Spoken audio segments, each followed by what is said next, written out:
My leg is fine. You will not take it.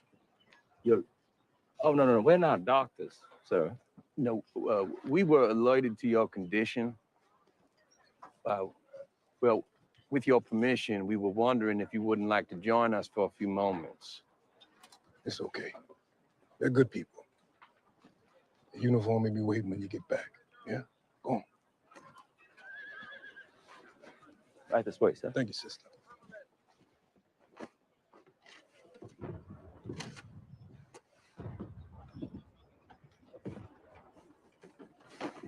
All right. It's called a camera. What does it do? Well, see, it makes a likeness of you. Peter, we're gonna make sure that every person in the world knows exactly what slavery truly looks like. Right? Now, you could just turn your back Do toward. not touch me. I'm sorry. If you could turn your back towards the camera, please.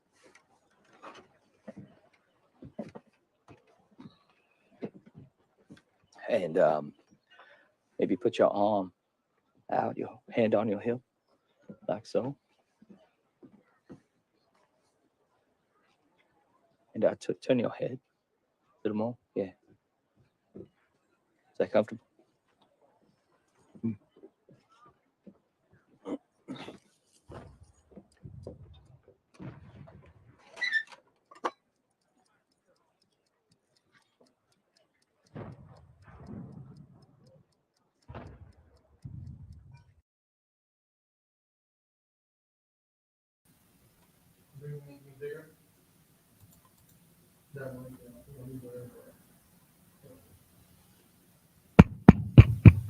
Shalom, shalom, shalom. What's going on, everyone? I'm Priest Ashar Gapan of the Israelite School of Universal Practical Knowledge under Commander General Yohana.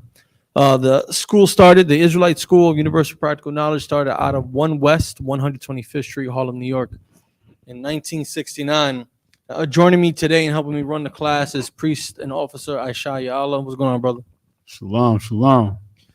To all the brothers out there watching, Shalom, Yahweh, Ba'ashim Yahushai, Barakatham. To the sisters, Yahweh, Shema, Alatham, Ba'ashim Yahushai.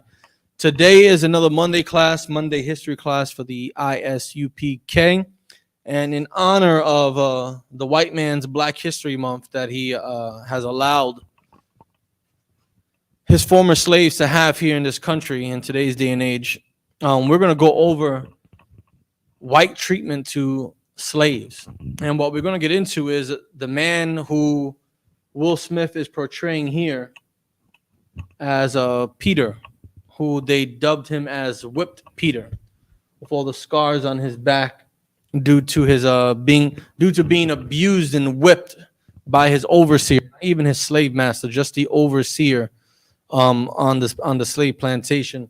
I'm going to go into some more treatments and cruelty that the white man has bestowed upon in his glorious mercy that he deemed fit to be suitable to treat people that were his slaves back then, our ancestors, how they were treated by our oppressors. We're going to get into some of that. But first, we're going to jump into our brother Peter, right? If you can share the first, that one, share that one. Boom. So we're going to go into one of my favorite sources. Keep in mind that, you always want to get more information to strengthen whatever knowledge you're intaking and digesting. I just want to use this as a little reference for our brother Peter. You mind reading? The shocking photo of whipped Peter that made slavery's brutality impossible to deny. Right, so we're going to jump into this history here. Now, before we keep scrolling, I want everyone to get a good look at our brother's back. All those keloids that have risen, you cannot not notice and imagine the horrendous treatment that our brother Peter had to endure being a slave in the South. The horrendous conditions that he had to live through, survive, and escape from. And this is the proof that many people from the South wanted to deny, that it was rare or almost uncommon or unheard of for slave owners or overseers to mistreat slaves. I don't know if you remember last week's class, right? The Black Codes. It was almost unheard of. It was so rare. But this was undeniable proof that the mistreatment of our ancestors was actually happening.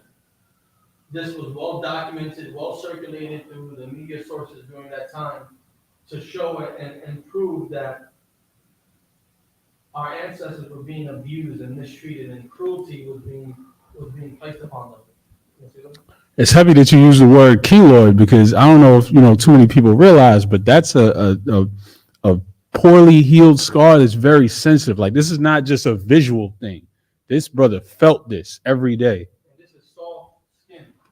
Like, I don't know if you ever saw a keloid or got to touch a keloid, but you touch it and it's like the skin is soft. Like, I remember pushing down on the keloid and it felt like you can pop it. You know what I mean?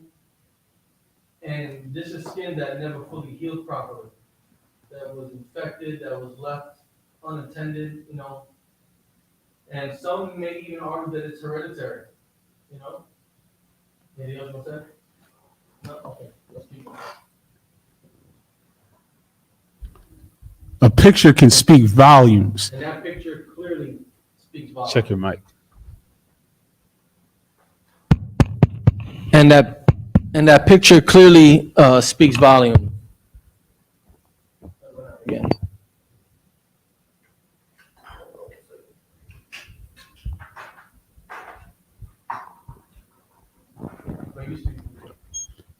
And this picture was used for exactly that reason. And you can't deny it. You can't deny the brutality, and there were people who were trying to paint this picture of a happy slavery, where the slaves were well treated and well fed, and the masters were kind and generous. And the Southern Edomites really tried to push this heavy. But when images like this started to get out, it makes you uncomfortable just to look at, and nobody could really defend that ideal anymore. Can everyone hear me now? Okay, perfect. And it speaks 1,000 words. Like, I could only imagine what other brothers and sisters had to go through living in the same place he was being forced to live. The treatment that they had gone through. The conditions that children had to go through, the elderly, Slavery isn't really talked about in school because of the whole idea of how critical race theory can cause hatred towards a group of people that committed these crimes towards another group of people. And I think critical race theory is absolutely crucial and important for the people who consider themselves to be woke, or for the people who want justice and equality. I think they should stand 100% behind critical race theory, because it will allow your children to learn things that were done to your ancestors, Right. that have shaped and molded and affected generation after generation till today, and it Right. still does. So please, if you don't mind continuing, brother. In the case of an escaped enslaved man who came to be called Whipped Peter, an 1863 photo of his savagely scarred back helped raise a national outcry against the cruelty of slavery. And it's ridiculous, because the people in the North knew that slavery was cruelty, that slavery was cruel. Like, how did the quote unquote Northerners discipline their slaves? Come on, let's not be real. We knew that it was cruelty since the beginning of slavery, when our oppressor came over here to this land. What they did to the the indigenous people here, the people of the First Nations, the indigenous people, the Native Americans, all over the Americas, what they did to the Negroes that they had captured by Africans and living in the current landmass called Africa. It was always cruel. Keep going. By the time Peter had made it to a Union encampment in Baton Rouge in March 1863, he had been through hell. Bloodhounds had chased him. He had been pursued for miles, had run barefoot through creeks and across fields. He had survived, if barely. When he reached the soldiers, Peter's clothing was ragged and soaked with mud and sweat. But his 10-day ordeal was nothing compared to what he had already been through. His what? His 10-day ordeal. Yo, he was running. Brother was running with other brothers, running and trekking through the swamps and wilderness and through different, I don't know if it got cold at night, how they might have been freezing, how they had to not build a fire because they were hunting them with bloodhounds, 10 days running barefoot through the wilderness. How poor condition his feet must have been, the lack of sleep, the paranoia that you can wake up with a loaded firearm in your face and shackles on your feet again, dragging you back, Keep going. During Peter's enslavement on John and Bridget Lyons' Louisiana plantation, Peter endured not just the indignity of slavery, but a brutal whipping that nearly took his life. So this whipping that caused this brutal whipping that was a contributing factor to the previous whippings that he had received in the past, you can see on his back. Because of this brutal whipping that he had undergone is what sparked the decision to actually flee. Keep going. And when he joined the Union Army after his escape from slavery, Peter exposed his scars during a medical examination. And as you kind of loosely see in the clip that we played in the beginning of class, that was the movie Emancipation, starring Will Smith, who played our brother Peter. In fact, I never even got to see that movie. I probably try to see that. Did you ever see it? No? I probably want to see it just to, give me more fuel on why I should be oppressed and upset. But it was learning about him, seeing the pictures. It's enough to make someone upset, right?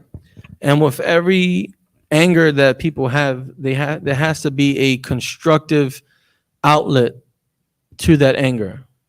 And this is why we have the Israelite School of Universal Practical Knowledge, because it is an outlet that correctly, effectively, and masterfully allows people to use that anger in a way where it can be used for good. Anger can make someone be a Hebrew scholar, hating the fact that they were robbed of their ancient language. Hating can make someone Anger can make someone, never want to pick up drugs again or hurt another brother again. And here in the Israelite School of Universal Practical Knowledge, we go over a lot of history that can stir up anger. And we allow brothers the space and the ability to learn how to properly channel that anger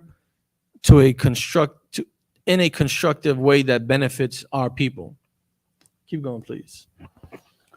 Raised welts and strafe marks crisscrossed his back. The marks extended from his buttocks to his shoulders, calling to mind the viciousness and power with which he had been beaten. It was a hideous constellation of scars, visual proof of the brutality of slavery.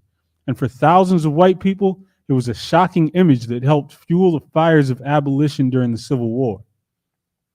A photograph of Peter's back became one of the most widely circulated images of slavery of its time, galvanizing public opinion and serving as a wordless indictment of the institution of slavery. Peter's disfigured back helped bring the stakes of the Civil War to life, contradicting Southerners' insistence that their slaveholding was a matter of economic survival, not racism. And it showed just how important mass media was during the war that nearly destroyed the United States. Not much is known about Peter aside from the testimony he gave the medical examiners at the camp and the image of his back and the keloid scars he suffered from his beating. He told examiners that he had left the plantation 10 days earlier and that the man who whipped him was the plantation's overseer, RTU Carrier. After the whipping, he was told he had become sort of crazy and had threatened his wife.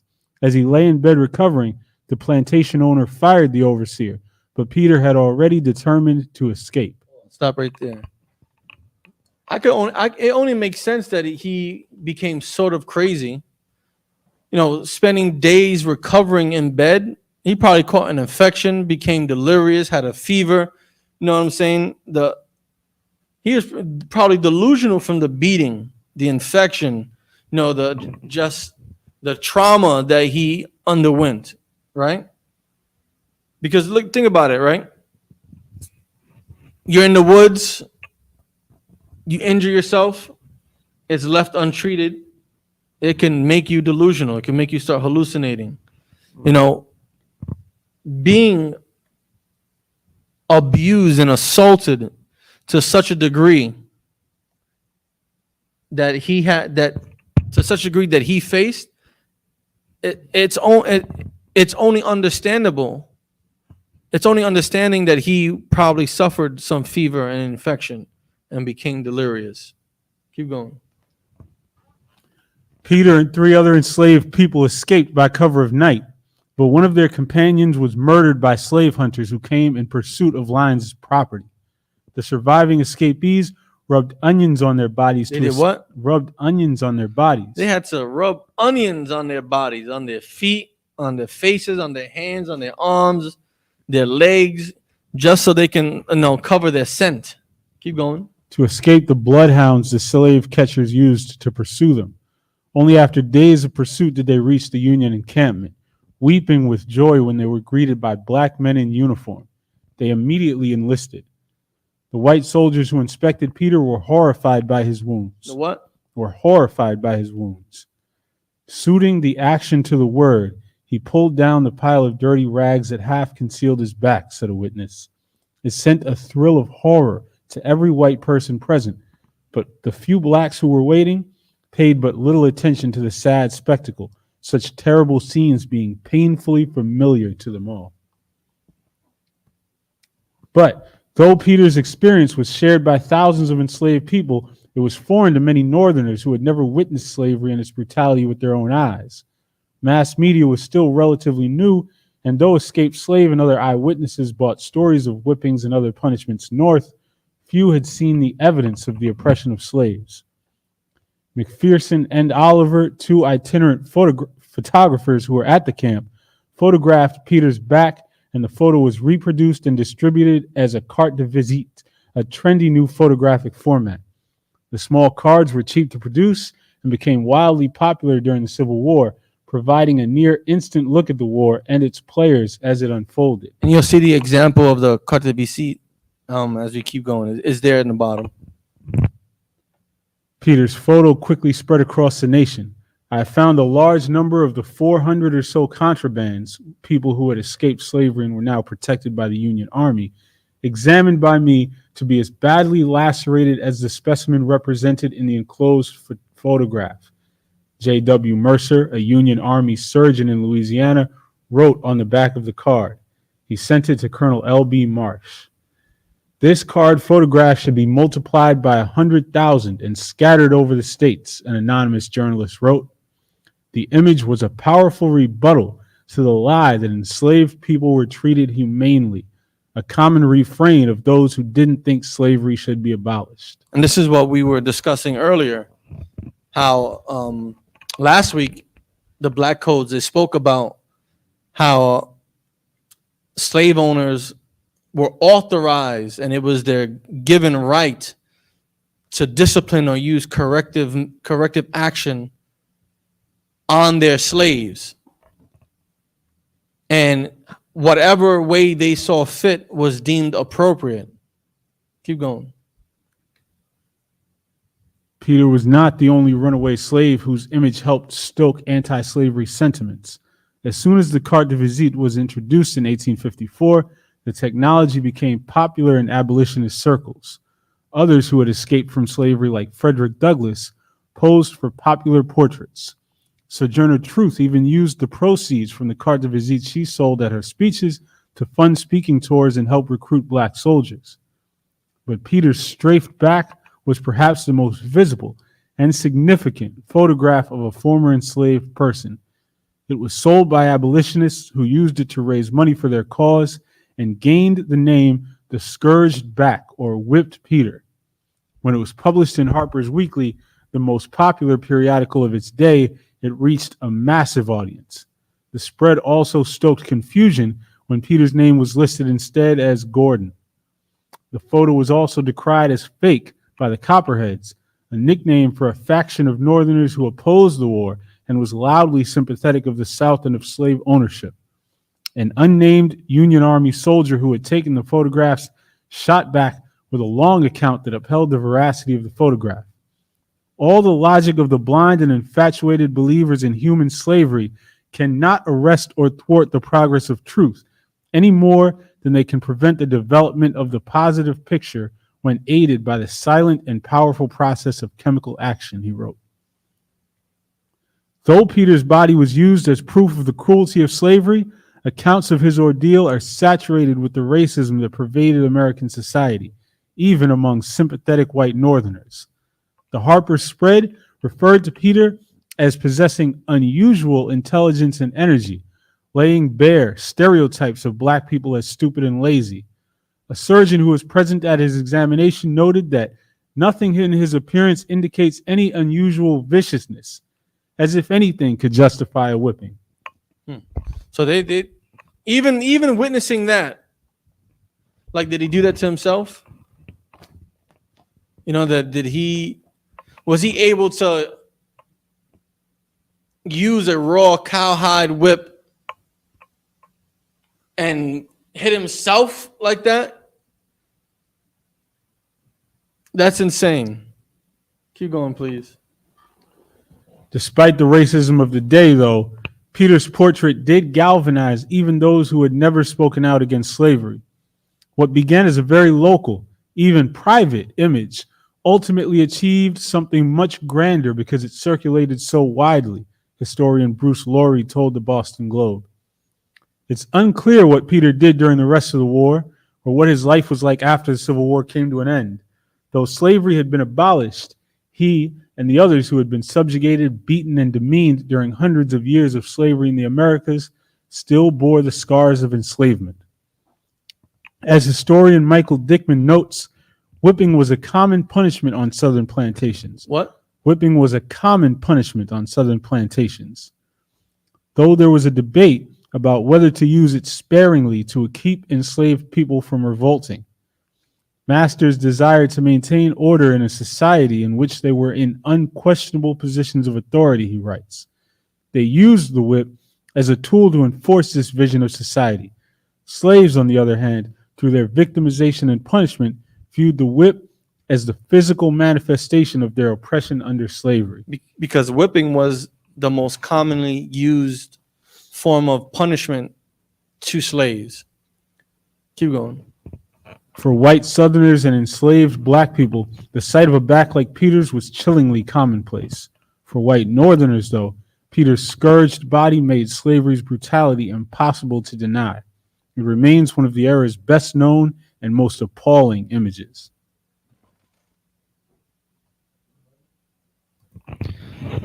Hold on, let's see. Okay, you can hear us now. Okay, Most High in Christ.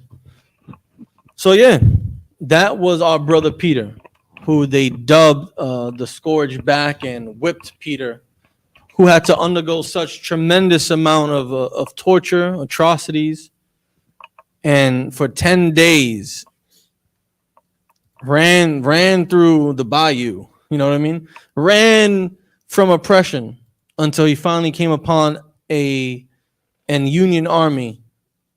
Oh, he was happy to see. He cried when he saw them, according to the reports. He ended up, enlisting, becoming a soldier in the Union Army, right?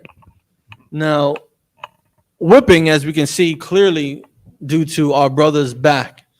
We can see the devastation that whipping had, the physical marks that it led, and we can only speculate on the mental marks that it led, right? And I want to share the next tab, Baba Kasha.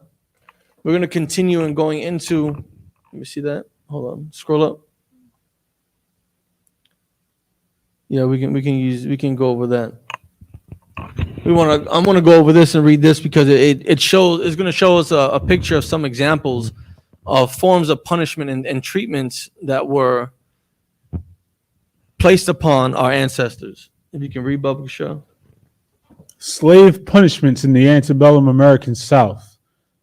The slavery practiced in the United States prior to the Civil War was the legal establishment of human chattel enslavement, primarily, but not exclusively, of Africans and their descendants. Chattel slavery is so named because the enslaved are the personal property of the owners and bought and sold as a commodity, and the status of slave was imposed on the enslaved from birth. So this is another treatment that they placed upon us, putting us into chattel slavery, right?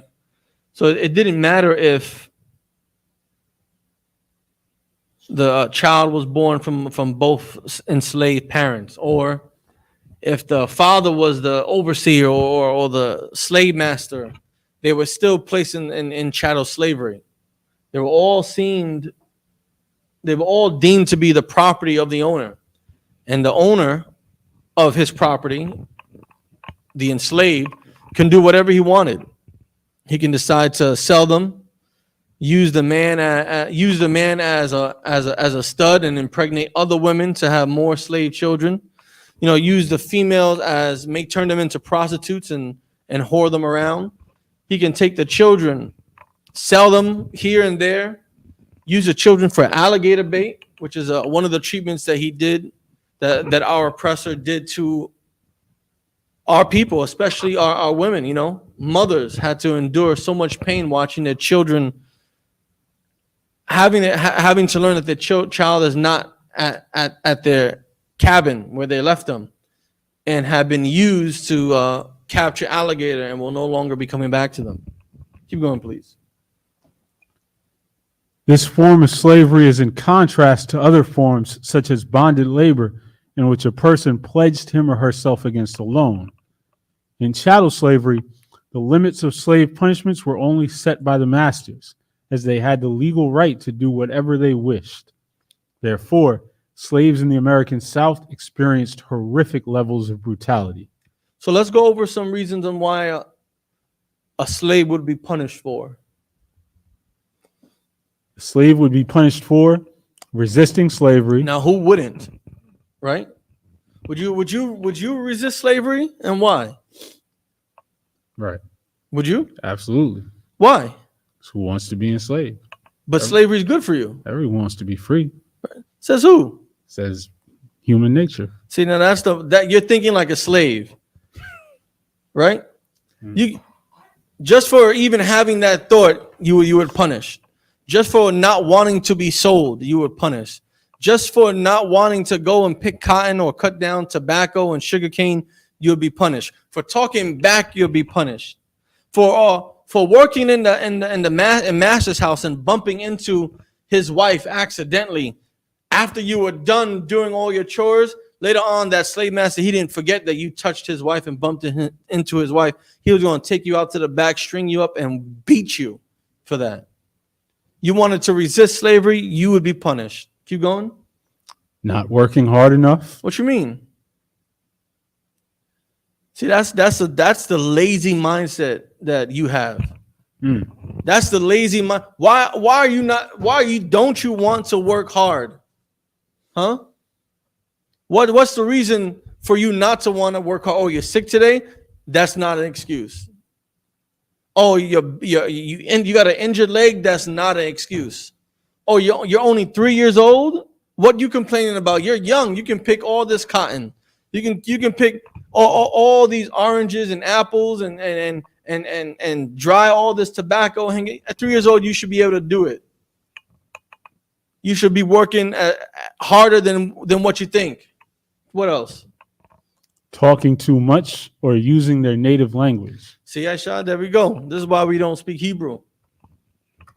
This is why we don't speak Hebrew. Because if you said, Shalom, mom, hold on, Shalom, Abba. If you said, Shalom, Abba, hello, hi, dad, good morning, dad, you was getting beat. Just for saying the water Yahweh, thanking God, you was going to get beat. So now we can't speak our own language. We're in fear to speak our own language. You would be punished for that. What else? Stealing from his master. Man, you ain't got enough to eat and you decided to steal a slice of bread. You was getting beat. You was getting beat.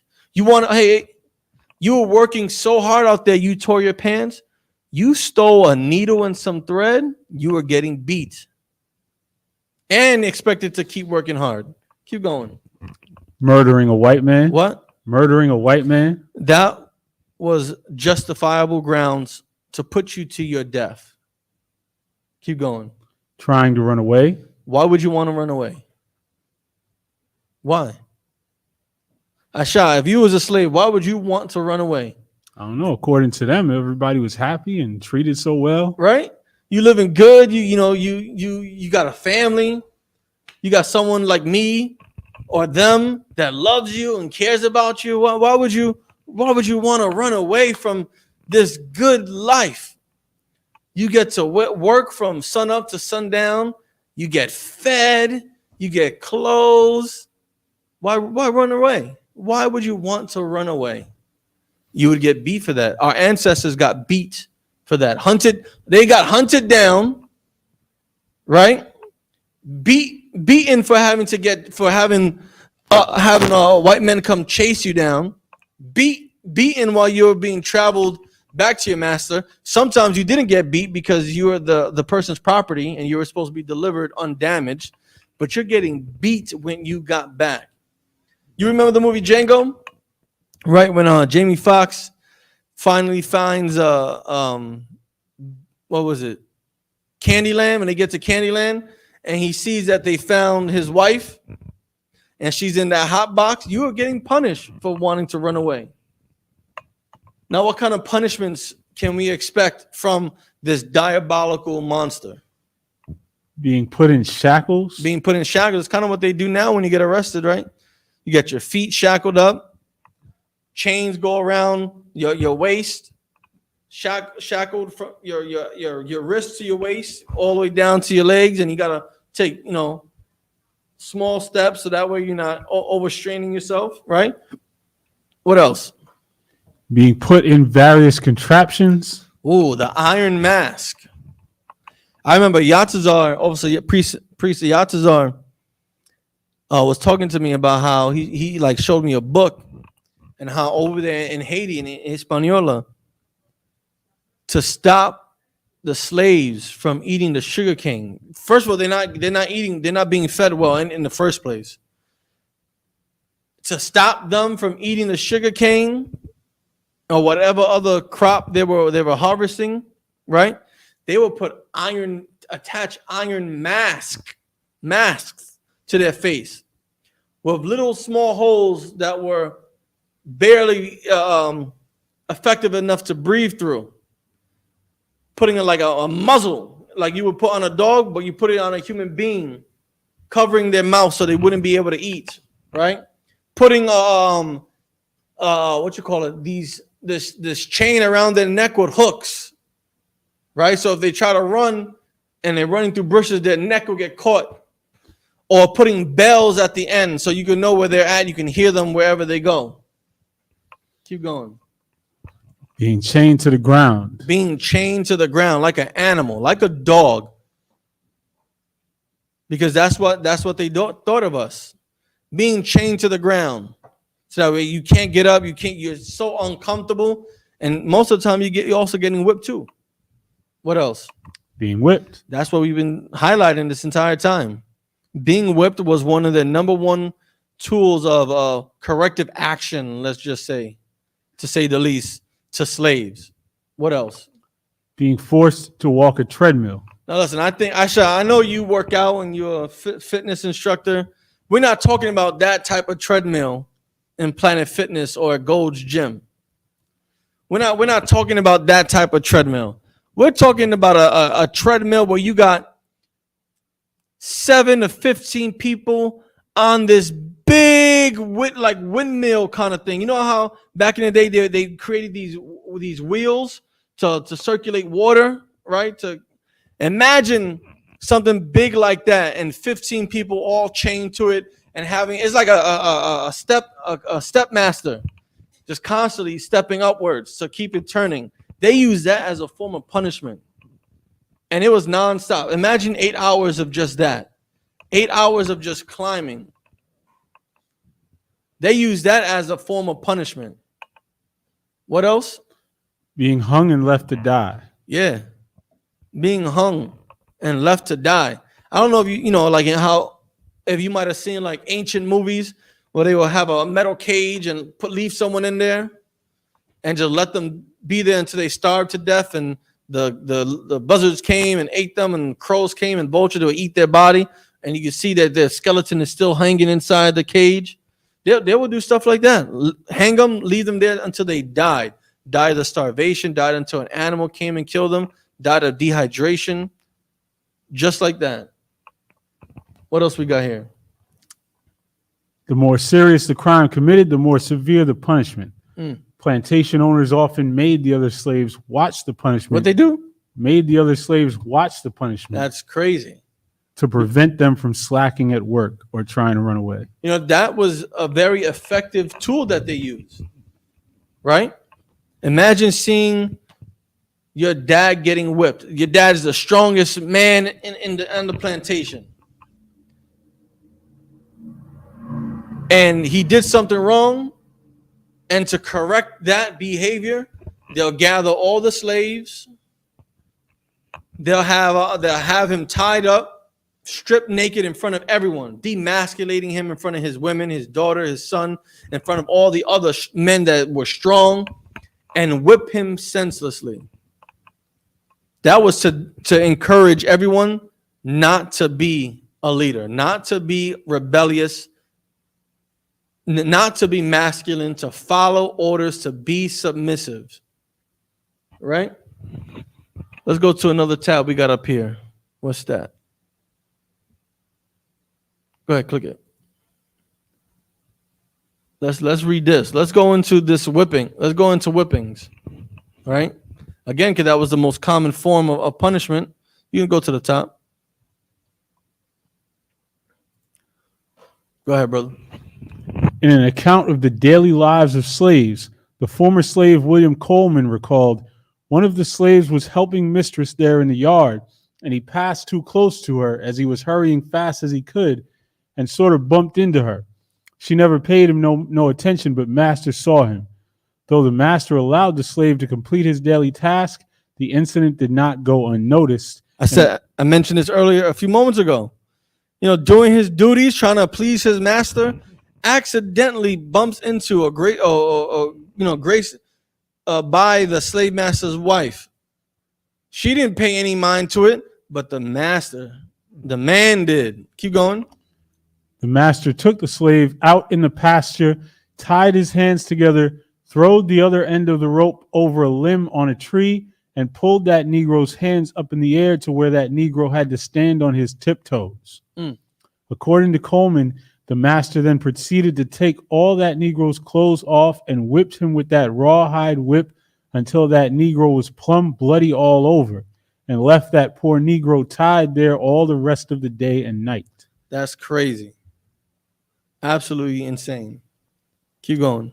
Whipping was undoubtedly practiced on many plantations, and in many instances, the justification seemed arbitrary. It seems so, like pointless. Like, you did that. You whipped him for what? Oh, eating a slice of bread? Whipped him. He didn't pick 100 pounds. He picked 98 pounds of cotton. Whipped him. Keep going. Many masters used whipping as their primary method of punishment. The what? Their primary method of punishment. Because it was. And you see so many accounts and testimonies that they did not whip their slaves. They did not beat their slaves. It was a common practice in the South. Keep going. Knowing that slaves could not legally testify in court against a white person. Stop. We went over that last week too, right? According to the black codes, right? A black person, whether they were freed or enslaved, couldn't bring couldn't bring a white person to court, file charges against them or their slave master. Couldn't testify against a white person or their slave master. They couldn't do nothing, right? Keep going, please. Because of this, many slave masters denied that the practice of whipping occurred in the South.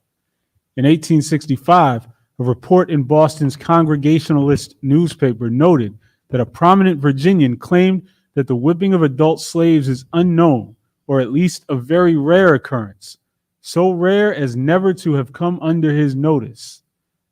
The absurdity of this statement caused one Congregationalist reporter to write, "A more palpable falsehood could not have been written. The fact is so well known and established in all its abominations that comment is needless." Right? Because it was true. Keep going, please.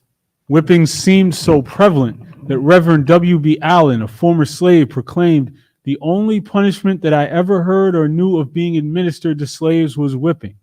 The recollections of slave men and women who experienced the cruelty of whipping indicate that the regularity and severity of lashings vary from owner to owner, but without a doubt, whipping was the preferred method of punishment on farms and plantations. According to Frederick Douglass, Stop. Who's really a white man. Frederick Douglass is, the modern, is the modern day Bob Marley. His dad was white, his mom was a slave. Keep going. it would astonish one, unaccustomed to a slaveholding life, to see with what wonderful ease a slaveholder can find things of which to make occasion to whip a slave. Offenses such as talking back to a white person, stealing, fighting, lying, loitering during work time, arguing, traveling without a pass, and selling or buying goods without the consent of the master often result in slave whippings, and in a number of instances, these beatings ended in death. Say that again. What kind of offenses? Talking back to a white person, Don't you give master any lip. Don't you give any white person any lip. stealing, fighting, lying, loitering during work time, If you were caught being lazy and slacking on the job, if you were all decided to stand under a tree for 5 minutes when you should have been cutting down tobacco, you getting whipped. Keep going. arguing, traveling without a pass, and selling or buying goods without the consent of the master often resulted in slave whippings. And in a number of instances, these beatings ended in death. Douglass asserted that a mere look, word, or motion, a mistake, accident, or want of power are all matters for which a slave may be whipped at any time. Whipping was meant to serve as a permanent reminder to slaves of their alleged inferiority and to assert white authority, and slave masters sought to inflict such excruciating pain during a whipping that the agonizing message reverberated throughout the entire slave community. Because it should be felt by all. The slave master wanted this to be felt by all. That way they kept them disciplined. Like I keep referencing last week, because this is what they talked about in the black codes, remember? They wanted to create the perfect slave. And in order to create the perfect slave, you had to be whipped and beat into submission, into perfect submission. Please keep going. Whipping, historian Kenneth M. Stamp wrote, served as the emblem of the master's authority, and masters preferred to make them public exhibitions in which slaves watched as their wives, husbands, mothers, fathers, children, and relatives were flogged. Robert Burns, a former slave, recalled that his master always placed slaves in a calaboose during the evening prior to a whipping. According to Burns, his slave master always limited the lashes to 500. And after whipping them, he would rub pepper and salt on their backs, where whipped, and lay them before the fire until blistered, and then take a cat and hold the cat and make him claw the blisters to burst them. That is I wish we could just create a word to describe that, because it's more than diabolical. It's more than heinous, right? It's unimaginably devilish, right? You read things like this in the Bible, like when the 7 brothers and their mom were all forced to either eat swine flesh or be put to their death, being poked with a poker, having their limbs cut off and put into a cauldron. Like, this is that type of level. Unimaginably devilish. Keep going, please. Slave masters were not the only ones to perform the gruesome act of whipping. Slave mistresses, Who? all slave mistresses. You mean Karen, right? Becky, Yeah. right? You mean what's some other good white women names? Come on, what's some good white women names? Maria. Y'all think Maria is a Hispanic name? Oh, Maria. No, that's a Spaniard name. Maria, Rosa, Isabella, Elizabeth, Mary. Those are all white women names. European names, Spaniard names, Portuguese names, English names, French names, Italian names. Rosetta. Those are all European names. Those are not Spanish names, so-called Hispanic names, Spanish names, Mexican names. Those are all white women names. There you go. Keep going. Slave Also mistresses. routinely whipped black slaves, and they often inflicted even greater pain. White women did what? Inflicted even greater pain. They like to give white women a pass because, she's so delicate, so beautiful, got the shiny blue eyes that match the sky. Her hair is so shiny and vibrant like the sun. Her cheeks are so rosy and pink. You can never think that she would be so harsh and devilish like her husband. No, she was worse. That female dog was worse than her husband. Go ahead, brother. Imagine how much effort it takes for a woman to give a harsher whipping than a man. Right? Like what would a 120-pound white woman at the height of 5'5" do to a black man who's 6'3", 210 pounds of muscle because he's out there working in the field all day? Like, what could she possibly do to inflict pain onto him that's greater than her husband could?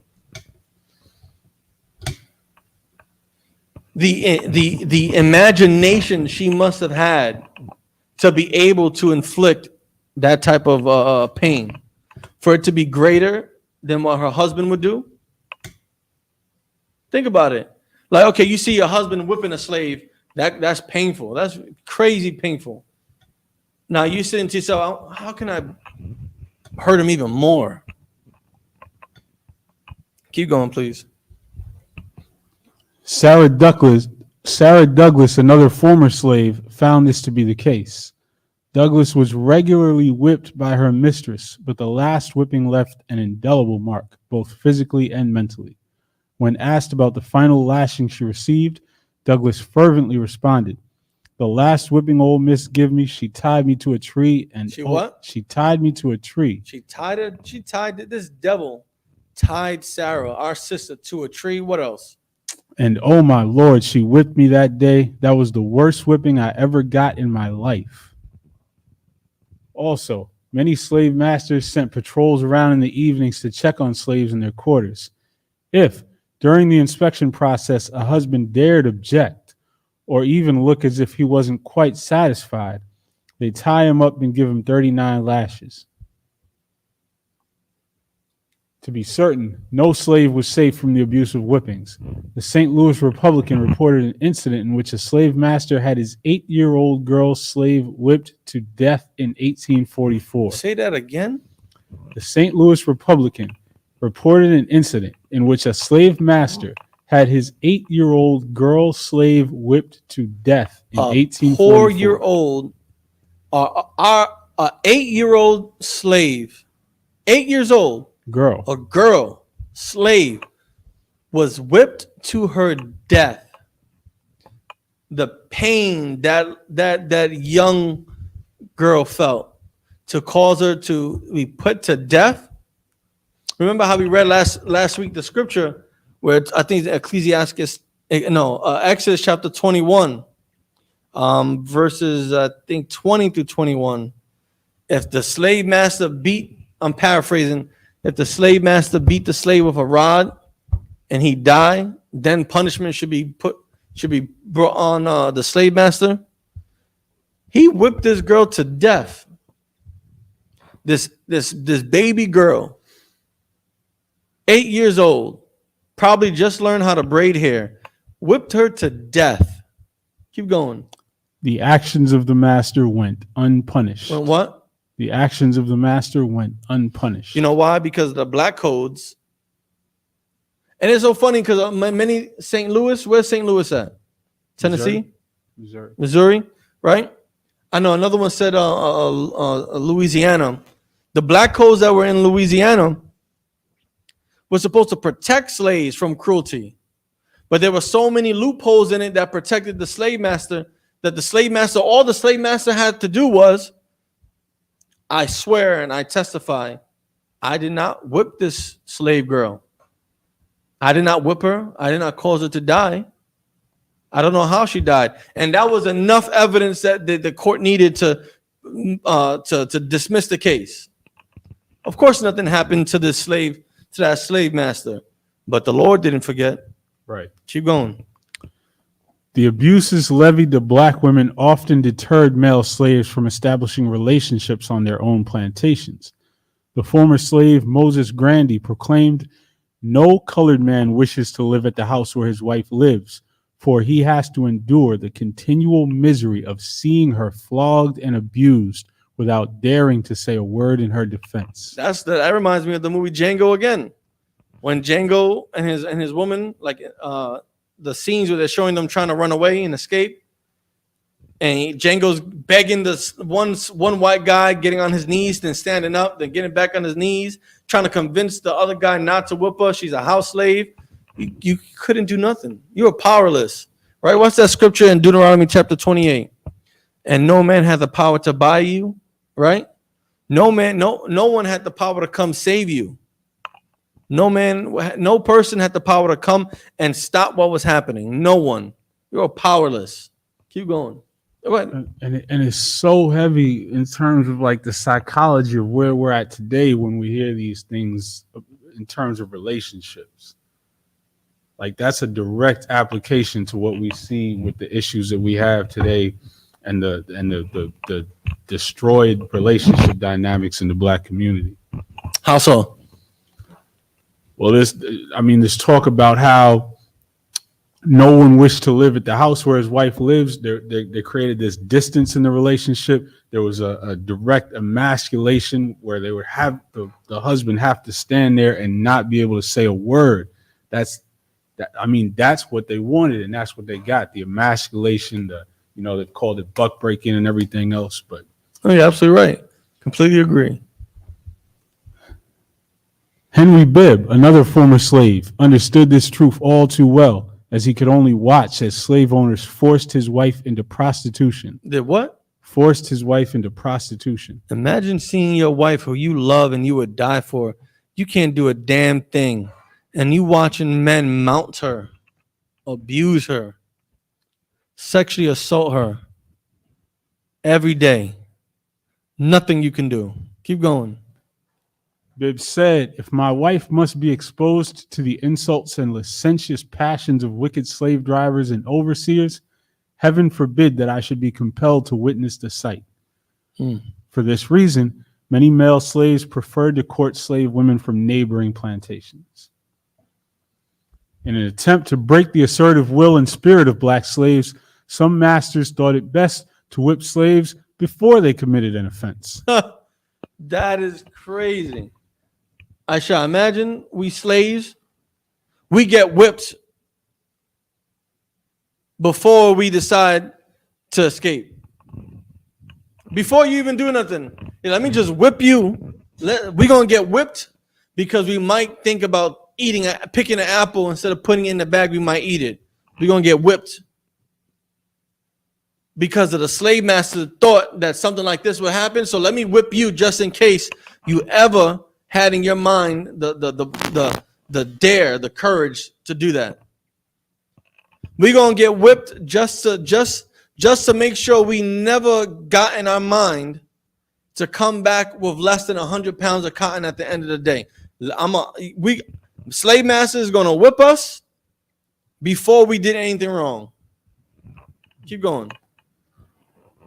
Go ahead. And through all of this, you recall they classified the desire to run away as like a psychosis. Yes, as a mental disorder. Why would anyone want to run away from this? Exactly. So we're gonna get whipped for that. We're gonna get whipped just in case we had that mental disorder of wanting to run away. We're gonna get whipped for that. Keep going, please. One anonymous slave reported that an overseer regularly rounded up all the slaves on the plantation in the morning and proceeded to whip each one. When the slaves pleaded with the overseer that they had done nothing wrong, he responded, "I know it. What? I'm going to whip you to keep you from doing nothing." What? Say that again. "I know it. I'm going to whip you to keep you from doing nothing." So this is a camp speaking right here. When we going back to camp? For real. This is a camp speaking. That's like your parents telling you, "I'm gonna beat you now just in case you do something later." I know it. I'm gonna whip you to keep you from doing nothing. I just wanted to read this and then have a brother say the white man is not the devil. Right? I just want somebody to hear this and then defend the white man. I know it. I know you didn't do nothing wrong. I'm whipping you to keep you from doing nothing.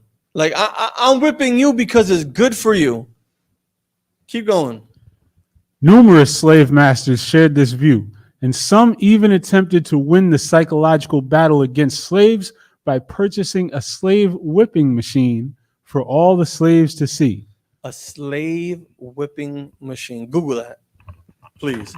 I want to know what a slave whipping machine is.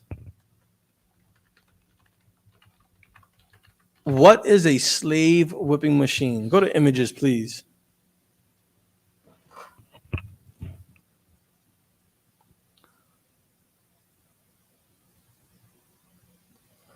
That's a spanking machine. That's white. White people are crazy, sadistic. A slave whipping machine.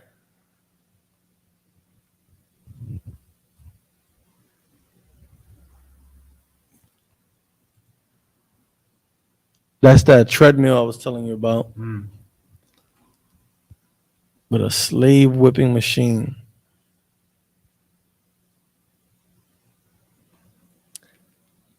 I need to see a picture because I can't imagine what a slave whipping machine is. Like, did it run on steam? Like, did someone pedal it? Like, where did the slave stand? Like, how many whips were attached? You know what I'm saying? Like, Yeah, I can't find it. what is a slave whipping machine?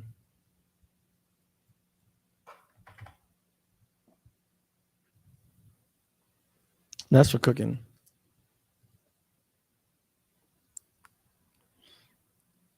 Okay. Might be this. Show that real quick, Bubba Kashaw. Listen, I don't know how accurate this is, but this is called a spanking machine. It's a wheel, and attached to the wheel looks like whips or planks, and the white man is spinning it, so that way it whips the person that's hung, that's being chained up or tied to that wooden post. Look at that maniacal look on his face. That's someone with a mental disorder. Can you zoom in? Like, try to zoom in so we can see his face. Keep going. Keep going. Keep going. Keep going. Keep going. Keep going. Keep going. Make the screen bigger, Bubba Show. Look at that face. This is a drawing, obviously. They drew this face to be so diabolical. Look at his face.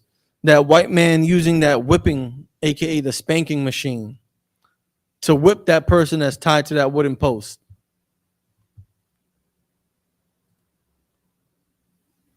That's crazy. And that's a child back there hiding.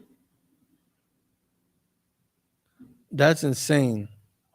Let's go back to the article. I shot a whipping machine. They had those back then? That's crazy. Apparently. Just the StreamYard.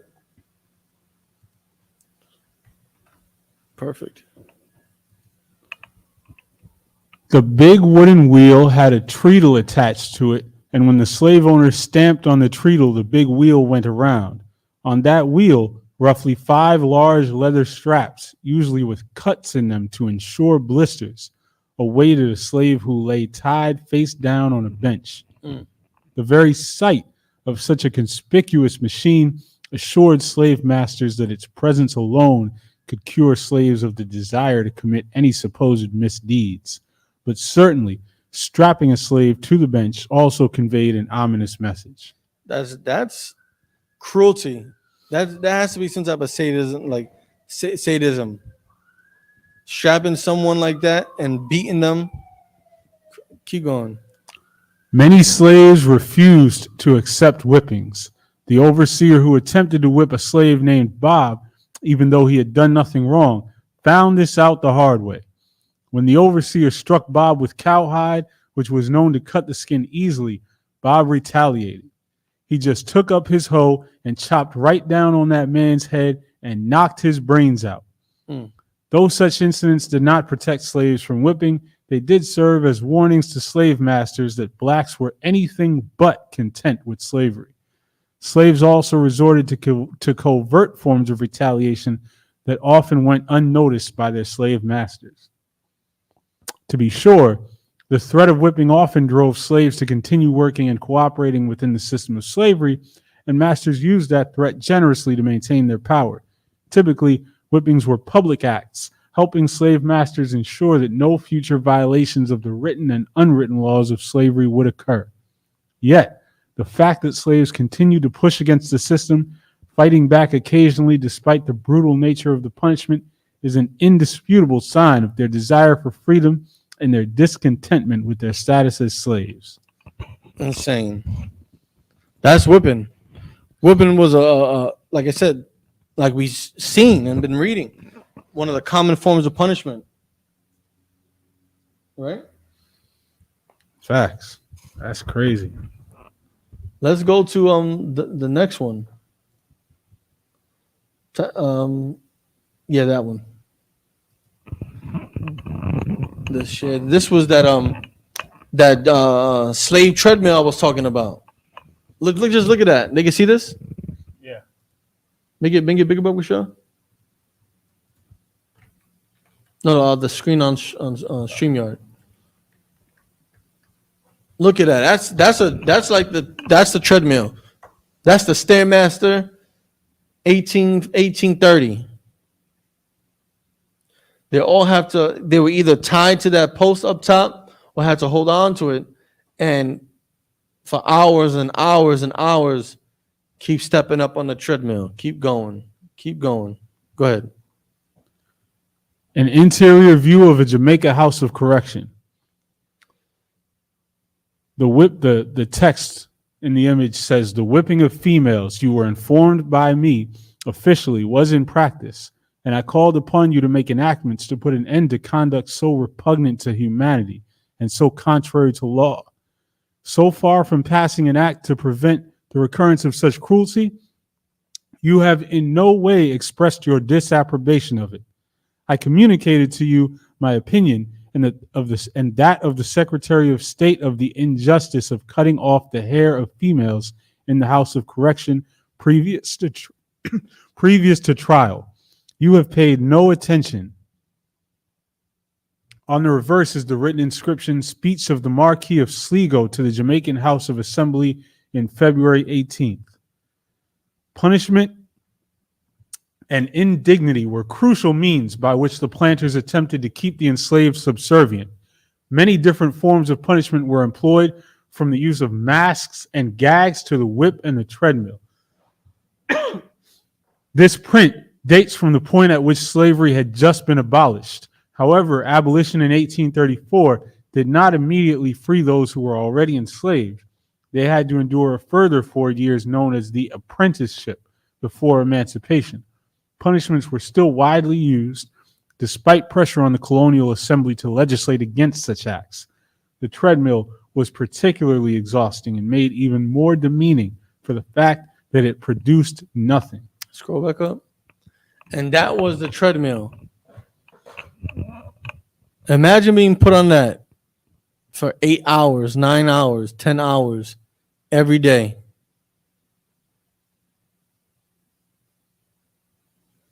Only a monster can think of something like that. Go ahead. Notice how they're using brothers to do all the whipping in this scene. Yep. Keep going. The next tab up, show. Yeah, let's read this. Want to start? No, start from.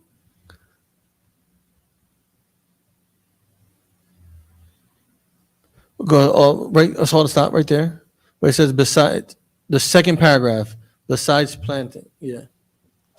Besides planting and harvesting, there were numerous other types of labor required on plantations and farms. So part of the treatment of slaves was they had them doing free labor, right? They had to going out there planting and toiling the field, harvesting the crops. Keep going. Enslaved people had to clear new land, dig ditches, cut and haul wood, slaughter livestock, and make repairs to buildings and tools. In many instances, they worked as mechanics, blacksmiths, drivers, carpenters, and in other skilled trades. Black women carried the additional burden of caring for their families by cooking and taking care of the children, as well as spinning, weaving, and sewing.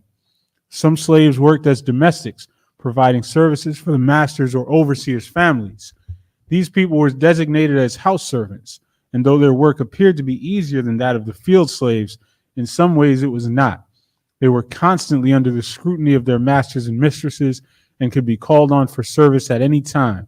They had far less privacy than those who worked the fields. This is further treatment of slaves. This is what they had to do, what they had to endure on a daily basis. Keep going. Because they lived and worked in such close proximity, house servants and their owners tended to form more complex relationships. Black and white children were especially in a position to form bonds with each other. In most situations, young children of both races played together on farms and plantations. Black children might also become attached to white caretakers, such as the mistress, and white children to their black nannies. Because they were so young, they would have no understanding of the system they were born into. But as they grew older, they would learn to adjust to it in whatever ways they could. The diets of enslaved people were inadequate or barely adequate to meet the demands of their heavy workload. They lived in crude quarters that left them vulnerable to bad weather and disease. Their clothing and bedding were minimal as well. Slaves who worked as domestics sometimes fared better, getting the cast-off clothing of their masters or having easier access to food stores. The heat and humidity of the South created health problems for everyone living there. However, the health of plantation slaves was far worse than that of whites. Unsanitary conditions, inadequate nutrition, and unrelenting hard labor made slaves highly susceptible to disease. And this was a common concern. You know, being out there in that sun, that dry heat, or even, you know, in harsh winters without adequate clothing. You know, we were easily susceptible to disease and sicknesses. You want to say something? All right, go ahead. Illnesses were generally not treated adequately, and slaves were often forced to work even when sick. The rice plantations were the most deadly. Black people had to stand in water for hours at a time in the sweltering sun. Malaria was rampant. Child mortality was extremely high on these plantations, generally around 66%. That's high. On one rice plantation, it was as high as 90%. Insane. One of the worst conditions that enslaved people had to live under was the constant threat of sale. Even if their master was benevolent, Slaves knew that a financial loss or another personal crisis could lead them to the auction block. Also, slaves were sometimes sold as a form of punishment, and although popular sentiment, as well as the economic self-interest on the part of the owners, encouraged keeping mothers and children and sometimes fathers together, these norms were not always followed. Immediate families were often separated. If they were kept together, they were almost always sold away from their extended families. Grandparents, sisters, brothers, and cousins could all find themselves forcibly scattered, never to see each other again. Even if they or their loved ones were never sold, slaves had to live with the constant threat that they could be. African American women had to endure the threat and the practice of sexual exploitation. There were no safeguards to protect them from being sexually stalked, harassed, or raped, or to be used as long-term concubines by masters and overseers. The abuse was widespread as the men with authority took advantage of their situation. Even if a woman seemed agreeable to the situation, in reality, she had no choice. Slave men, for their part, were often powerless to protect the women they loved. The drivers, overseers, and masters were responsible for plantation discipline. Slaves were punished for not working fast enough, for being late getting to the fields, for defying authority, for running away, and for a number of other reasons. The punishments took many forms, including whippings, torture, mutilation, imprisonment, and being sold away from the plantation. Slaves were even sometimes murdered. Some masters were more benevolent than others and punished less often or severely, but with rare exceptions, the authoritarian relationship remained firm even in those circumstances. In addition to the authority practiced on individual plantations, slaves throughout the South had to live under a set of laws called the slave codes. The codes varied slightly from state to state, but the basic idea was the same. The slaves were considered property, not people, and were treated as such. Let's stop there. Maybe next week we'll go into the slave codes and go over some of the codes that were created. I know Officer Karab did something similar to that, where he was going down the different type of slave codes. Like he had the whole PDF file, and it was just listing the different slave codes, what a slave can do, cannot do, grounds for punishment, curfews. You know what happens if you were found 4 or more. It's crazy. You could drop this. Let's go to you got the alligator bait? You wanted an image or? No, the story.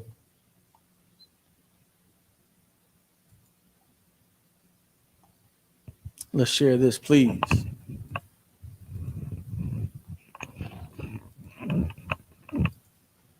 Hold on, go back to the comments real quick. Vlad the Kebaber. Vlad the Kebaber. Sounds about right. Okay. You can go back.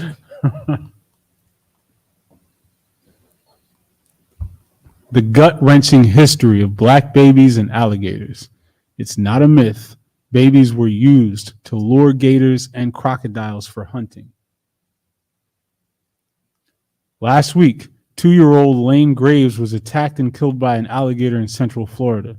We should all mourn the death of this innocent child and empathize with a family whose grief will no doubt be punishing and eternal. As a father, it hurts to even imagine. My thoughts are with that family. Since the attack, Florida officials have euthanized 5 alligators. Google Lane Graves. I know what you're thinking. Yeah. Show this Lane Graves.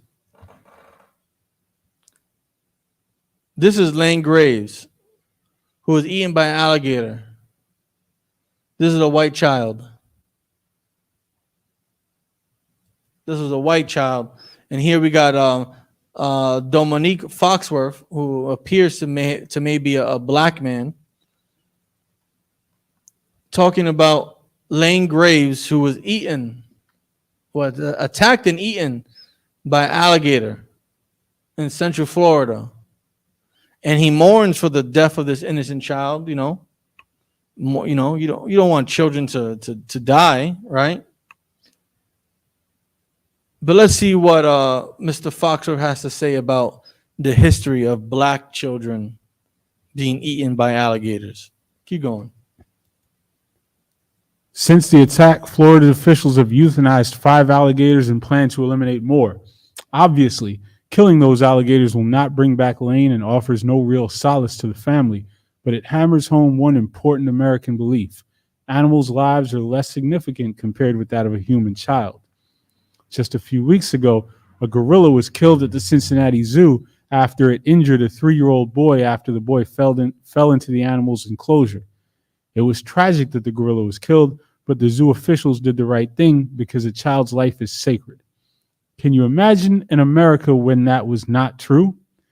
Can you imagine in America when a child's life was so insignificant that he was intentionally put into the pen of a dangerous zoo animal? I can imagine. It's called history. In America, where a child was intentionally placed at the edge of alligator-infested waters to lure the ferocious beast for hunters? Baits alligators with pickaninnies, reads a Washington Times headline on June 3rd, 1908. The article continues, zoo specimens coaxed to summer quarters by plump little Africans. The New York Zoological Gardens zookeeper sent 2 black children into an enclosure that housed more than 25 crocodiles and alligators. Where did this happen? The New York Zoological Gardens. The New York Zoological Garden. Can you Google that? The New York Zoological Gardens.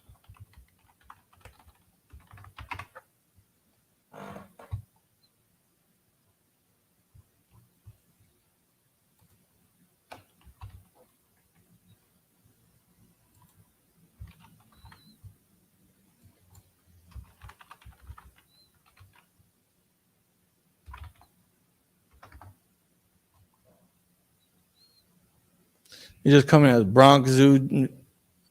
Okay, but in New York. Okay. So it's a part of the Bronx Zoo, it looks like.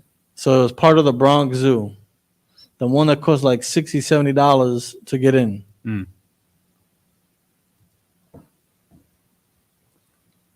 Keep going, please. You can start from the top. The New York Zoological Gardens zookeeper sent 2 black children into an enclosure that housed more than 25 crocodiles and alligators. The children were chased by the hungry reptiles, entertaining zoo patrons, while leading the alligators and crocodiles out of the reptile house, where they spent the winter, into a tank where they could be viewed during the summer. According to the newspaper article, 2 small colored children happened to drift through the reptile house. The zookeeper pressed them into service. He believed that alligators and crocodiles had an Epicurean fondness for the black man. He also believed, along with all the people who allowed it to happen, that the lives of those sons were nearly valueless. There is no mention of punishment for the zookeeper in the 166-word article. It offers not one adjective that would imply that the actions of the zookeeper were despicable, unthinkable, or even reckless. Was using black children as gator bait unacceptable? No. Unbelievably no. The idea that black children are acceptable gator bait was not born in the head of one zookeeper. It was a practice in the American Everglades that inspired lore and occasioned memorabilia. In 1923, Time magazine reported that colored babies were being used for alligator bait in Chipley, Florida. The infants are allowed to play in the shallow water while expert riflemen watch from concealment nearby. When a saurian approaches this prey, he is shot by the rifleman. Crazy, right? Using your child as a bait for a monster, a giant. You know, alligators are humongous. Keep going. This tactic was more humane than the one described in a Miami New Times article. Alligator hunters would sit crying black babies who were too young to walk at the water's edge. With rope around their necks and waists, the babies would splash and cry until a crocodile snapped on one of them. The hunters would kill the alligator only after the baby was in its jaws, trading one child's life for one alligator's skin. They made postcards, pictures, and trinkets to commemorate the practice. In October 1919, the Richmond Times-Dispatch printed what appears to have been a joke, titled Game Protection. It reads, We understand the Florida authorities are going to prohibit the use of live pickaninnies as alligator bait. They say they've got to do something to check the rapid disappearance of the alligator through indigestion. A Minnesota paper, the New Ulm Review, printed an article in January 1922 previewing the attractions at the Brown County Fair. In the section about fireworks, the article boasted that there will also be a big colored alligator pursuing a fleeing pickaninny and many other beautiful designs. Stop right there. Listen, this month of February, you can stop sharing. This month of February was given to us as a trinket, as a crumb, where our oppressor only teaches us about those in Black history that were not so harsh against the oppressor, like how they highlight Martin Luther King. Martin Luther King didn't unalive anyone, right? He didn't physically fight back against the white man. Rosa Parks, what did she do? She just didn't want to get up from a seat. Right. You don't really, they don't want to talk so much about Malcolm X. They don't want to talk so much about Marcus Garvey. They definitely don't want to talk about, what's the brother's name down south? Which brother? That led those revolts. Nat Turner? Yeah, they don't want to talk about Nat Turner during Black History Week. Right. They'll tell you about the brother who invented peanuts, and they'll tell you about, actually they won't even tell you, you won't even learn about inventions. I can't remember learning about, besides George Carver doing creating the whole peanut thing, and maybe the guy that helped do the open heart surgery. I can't remember learning about Black inventions throughout my entire public school education. How about yourself? I'm trying to think. I remember George Washington Carver. Because of the peanut thing. Right. That's what I remember him from. But I can't remember any others. Right? I remember Martin Luther King. I remember Rosa Parks. I remember Malcolm X. I don't remember learning about Marcus Garvey until later on in life. Harriet Tubman. I learned about Harriet Tubman. I didn't learn about Malcolm X in school at all. I learned about Malcolm X more in my after school program when I was growing up. There were a lot of pro-Black, the counselors were there. I'll never forget. I was, when I was my freshman year, I was in Minnesota. And I remember one time I was sitting in class and somebody mentioned Malcolm X. And a girl goes, "Who's Malcolm X?" And that's like. How old were you? At that time, 18, 19. 18, 19? He was in college, you said? Yeah. Who said who's Malcolm X? A white girl? Yeah. I'm telling you, man. But it's a good thing. But thankfully, the ISUPK does history class every Monday. Right. Every Monday, the ISUPK is doing history class. That way you can learn things like this. If you are a Black father, a Black mother, Hispanic father, Hispanic mother, Native American father, Native American mother, you should be making, whether you like the ISUPK or not, every Monday you should be making your kids sit down and watch ISUPK history class all over the country, because you will be exposing your child to the truths about history that our enemy does not want your children to learn about. They didn't want you to learn about. That's what you should do. You should be sitting down in front of the TV every Monday from 7 p.m. to 9 p.m. watching history class in California, watching history class in Texas, watching history class in Boston and in Chicago and in the UK and in Santo Domingo and in Mexico. You should be watching history class every single Monday to learn about the history that our oppressor does not want us to know. Right. And with that, I'm Precinct Officer Shagapan. Joining me was Precinct Officer Aisha Ayala. This is the Israelite School of Universal Practical Knowledge history class every Monday here on New York on the East Coast. The ISUPK started out of 1 West 125th Street, Harlem, New York. And under Commanding General Yohana, we've been teaching the truth according to this Bible and exposing the lies and history that is withheld from us. And with that, shalom.